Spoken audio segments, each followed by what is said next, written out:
Folks, here's something else I got a problem with. The 10 Commandments. Here's my problem. Why are there 10? You don't need 10. I think the list of commandments was deliberately and artificially inflated to get it up to 10. It's a padded list. Here's what they did. About 5,000 years ago, a bunch of religious and political hustlers got together to try to figure out how to control people, how to keep them in line. They knew people were basically stupid and would believe anything they were told, so they announced that God had given them some commandments. Up on a mountain, when no one was around, God had given them the 10 Commandments. But let me ask you this. When they were sitting around making this shit up, why did they pick 10? Why 10? Why not 9 or 11? I'll tell you why. Because 10 sounds official. 10 sounds important. They knew if it was 11, people wouldn't take it seriously. Say, what, are you kidding me? The 11 Commandments? Get the fuck out of here. But 10 sounds important. 10 is the basis for the decimal system. It's a decade. It's a psychologically satisfying number. The top 10, the 10 most wanted, the 10 best dressed. So having 10 commandments was really a marketing decision. And to me, it's clearly a bullshit list. It's a political document artificially inflated to sell better. I'm going to show you how you could reduce the number of commandments and come up with a list that's a little more workable and logical. We're going to start with the first 3, and I'll use the Roman Catholic version because those are the ones I was taught as a little boy. I am the Lord thy God. Thou shalt not have strange gods before me. Thou shalt not take the name of the Lord thy God in vain. Thou shalt keep holy the Sabbath. Right off the bat, the first 3, pure bullshit. Sabbath day, Lord's name, strange gods. Spooky language. Spooky language. Designed to scare and control primitive people. In no way does superstitious nonsense like this apply to the lives of intelligent, civilized humans in the 21st century. You throw out the first 3 commandments, you're down to 7. Next, honor thy father and mother. Obedience, respect for authority. Just another name for controlling people. The truth is, obedience and respect should not be automatic. They should be earned. They should be based on the parent's performance. Parent's performance. All right? Some parents deserve respect. Most of them don't. Period. You're down to 6. Now, in the interest of logic, something religion is very uncomfortable with, we're going to jump around the list a little bit.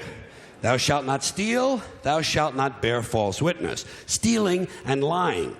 Well, actually, these 2 both prohibit the same kind of behavior.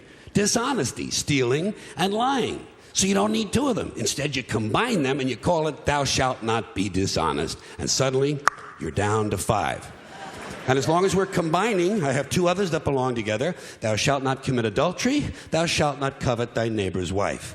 Once again, these 2 prohibit the same kind of behavior. In this case, marital infidelity. The difference is coveting takes place in the mind, and I don't think you should outlaw fantasizing about someone else's wife. Otherwise, what's a guy going to think about when he's waxing his carrot?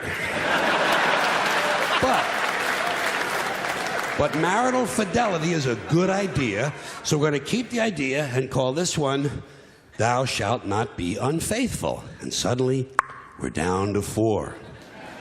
But when you think about it, honesty and fidelity are really part of the same overall value. So in truth, you could combine the 2 honesty commandments with the 2 fidelity commandments and give them simpler language, positive language instead of negative, and call the whole thing, thou shalt always be honest and faithful.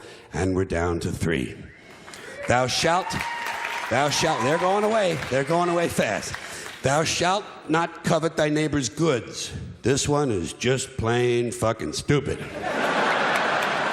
Coveting your neighbor's goods is what keeps the economy going. All right?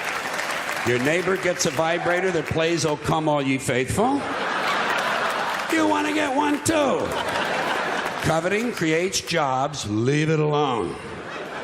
You throw out coveting and you're down to 2 now, the big honesty and fidelity commandment, and the one we haven't talked about yet, thou shalt not kill, murder, the 5th commandment.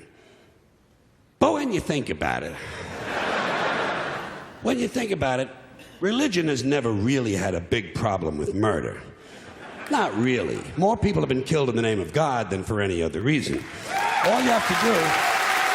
Sure.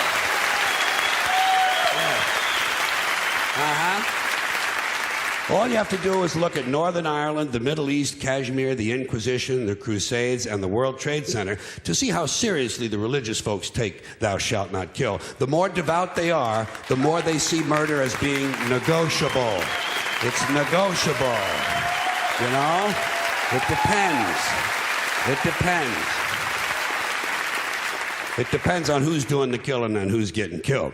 So, with all of this in mind, I leave you with my revised list of the 2 commandments. Thou shalt always be honest and faithful to the provider of thy nookie. And thou shalt try real hard not to kill anyone, unless, of course, they pray to a different invisible man from the one you pray to. 2 is all you need. Moses could have carried him down the hill in his fucking pocket. And if they had a list like that, I wouldn't mind those folks in Alabama putting it up on the courthouse wall.